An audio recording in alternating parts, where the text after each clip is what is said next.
ഇതിൽ നിങ്ങളുടെ വീഴ്ച ഇല്ല. മോദിയെ ആരാധിക്കുന്നവർ നിങ്ങളുടെ പാർട്ടിയിൽ നേതൃസ്ഥാനത്ത് തന്നെ തുടരുന്നു എന്നുള്ളത് നിങ്ങൾ തിരിച്ചറിയാതെ പോകുന്നു.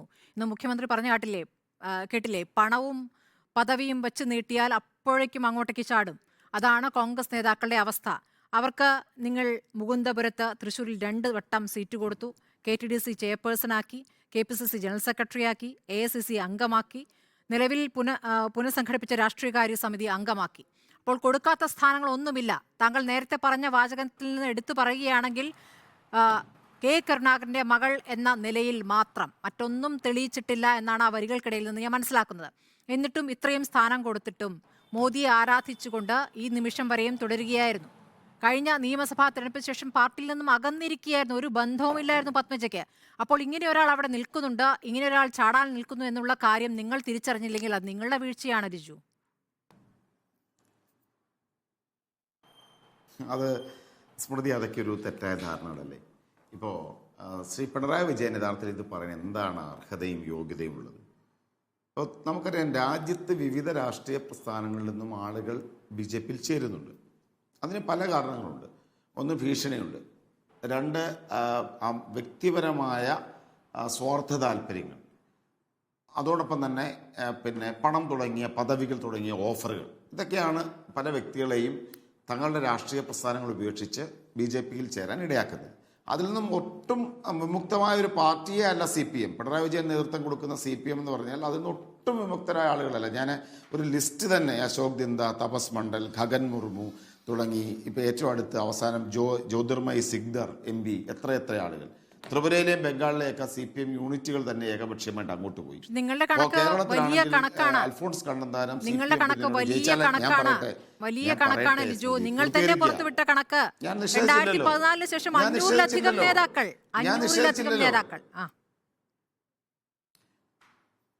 ഞാൻ പറയട്ടെ സ്മൃതി, ഞാനതിൻ്റെ എണ്ണം വെച്ചല്ല അതിനെക്കുറിച്ച് പറയാൻ ആഗ്രഹിക്കുന്നത്. ഞാൻ ശ്രീ പിണറായി വിജയൻ പറഞ്ഞപ്പോൾ പിണറായി വിജയൻ്റെ പാർട്ടിയിൽ നിന്നും പോയ നേതാക്കന്മാരുടെ ഒരു പട്ടിക ഞാൻ പറഞ്ഞു എന്ന് വെച്ചുകൊണ്ട്, പട്ടികയിൽ എണ്ണം കൂടിയ പാർട്ടി ധാർമ്മികമായി അധപ്പതിച്ചവരും പട്ടികയിൽ എണ്ണം കുറഞ്ഞ പാർട്ടി ഏറ്റവും മോറലി സെൻസിബിൾ എന്ന് പറഞ്ഞ അർത്ഥമുണ്ടോ? അങ്ങനെയല്ല. പട്ടികയിൽ എണ്ണം പ്രധാനമാണ്.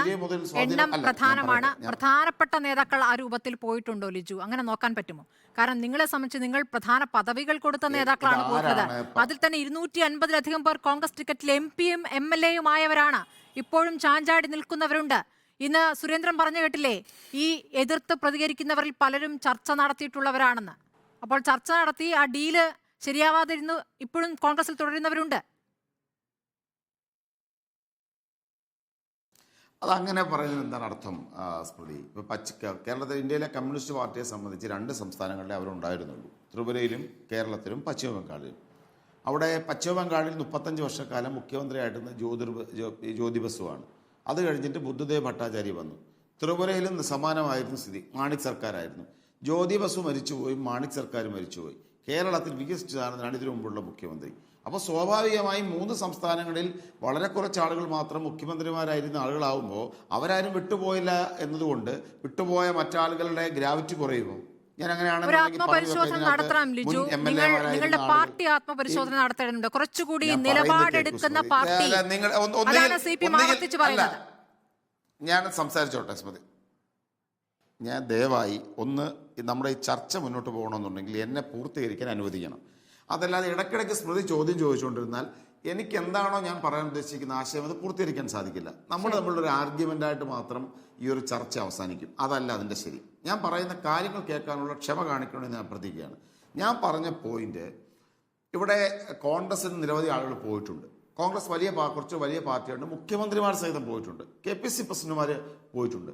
CPM-ൽ നിന്ന് സമാനമായ അവർ കുറച്ചുകൂടെ ചെറിയ പാർട്ടി ആയതുകൊണ്ട് മുഖ്യമന്ത്രിയുടെ തലത്തിലോ സംസ്ഥാന സെക്രട്ടറി തലത്തിലോ ആളുകൾ പോകാതെ നിരവധി MP-മാരും MLA-മാരും പാർട്ടി ജില്ലാ സെക്രട്ടറിമാരും തുടങ്ങി നിരവധി കേഡർമാരും ഉൾപ്പെടെ വിട്ടുപോയിട്ടുണ്ട്. ഈ 2 കാര്യവും ന്യായീകരിക്കാൻ പറ്റുന്നതല്ല, അധാർമികമായ പ്രവൃത്തിയാണ്. ഇവിടെ പിണറായി വിജയന് തൻ്റെ പാർട്ടിയിൽ നടക്കുന്ന ഇത്തരം പശ്ചിമ ബംഗാളിലും ത്രിപുരയിലുമൊക്കെ നടന്ന ഇത്തരം, കേരളത്തിൽ ഉൾപ്പെടെ നടന്ന ഇത്തരം സാഹചര്യങ്ങളെ മറച്ചു വെച്ചുകൊണ്ട് കോൺഗ്രസിനെ മാത്രം കുറ്റം പറയാൻ അവകാശമില്ല എന്നുള്ള പോയിന്റാണ് ഞാൻ റേസ് ചെയ്യാൻ ആഗ്രഹിക്കുന്നത്. കൂടാതെ ഒരു വ്യക്തി എന്ന നിലയിലും ശ്രീ പിണറായി വിജയനെ സംബന്ധിച്ച് നമുക്കറിയാം, ഇന്ത്യയിലെ എല്ലാ കോൺഗ്രസ് മുഖ്യമന്ത്രിമാരെയും നേതാക്കന്മാരെയും ED വേട്ടയാടുകയാണ്. ഇപ്പോൾ രാഹുൽ ഗാന്ധിക്കെതിരെ കേസ്, പ്രിയങ്ക ഗാന്ധിക്കെതിരെ കേസ്, സോണിയാഗാന്ധിക്കെതിരെ കേസ്, ചിദംബരത്തിനെതിരെ കേസ്, DK ശിവകുമാറിനെതിരെ കേസ്, അരവിന്ദ് കെജ്രിവാളിനെതിരെ കേസ്.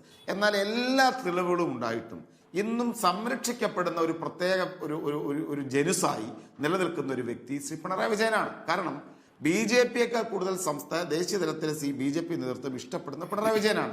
അതുകൊണ്ടാണ് ശിവശങ്കരൻ ജയിലിൽ കിടക്കുമ്പോഴും പിണറായി പുറത്തു നിൽക്കുന്നത്. അതുകൊണ്ടാണ് ലാവ്ലിൻ കേസ് നിരവധി തവണ മാറ്റിവെക്കപ്പെടുന്നത്. അതുകൊണ്ടാണ് വീണ വിജയനെതിരെ എല്ലാ തെളിവുകളും ഉണ്ടായിട്ടും പിണറായി വിജയനെതിരെയുള്ള അന്വേഷണം ഇഴഞ്ഞിരിഞ്ഞു പോകുന്നത്. അതുകൊണ്ട് ഞാൻ പറയാൻ ശ്രമിച്ചൊരു ഇത് തെറ്റാണ്, പക്ഷേ ധാർമ്മികത എന്ന നിലയിൽ എന്തന്വേഷണം അതൊക്കെ ഇത് തന്നെയല്ലേ കസ്റ്റംസ് ലൈഫ് കാര്യത്തിൽ നടന്നത്. ലൈഫ് മിഷന്റെ ചെയർമാൻ ആയിരിക്കുന്ന മുഖ്യമന്ത്രി പുറത്ത് എല്ലാ മീറ്റിംഗും നടത്തിയിരിക്കുന്ന ആൾ, എന്നാൽ അതിലെ സെക്രട്ടറി ആയിരിക്കുന്ന ശിവശങ്കരനകത്ത്, രണ്ടുകൂടെ അങ്ങനെ യോജിക്കും. ശരി. കസ്റ്റംസ് കേസിൽ കസ്റ്റംസിന് മുമ്പാകെ ഒരു 164 സ്റ്റേറ്റ്മെന്റ് തുല്യമായ മൊഴി സ്വപ്ന സുരേഷ് കൊടുത്തിട്ട് മുഖ്യമന്ത്രിയെ ചോദ്യം ചെയ്യാൻ പോലും വിളിക്കുന്നില്ല. ശരി, ഇതൊക്കെ ന്യായമായി കോൺഗ്രസിന് മുന്നോട്ട് വെക്കാമെങ്കിലും ലിജു, പാർട്ടി വിട്ട് BJPയിലേക്ക് കൂടുമാറുന്നത് നിങ്ങളുടെ പ്രധാനപ്പെട്ട നേതാക്കളാണ്.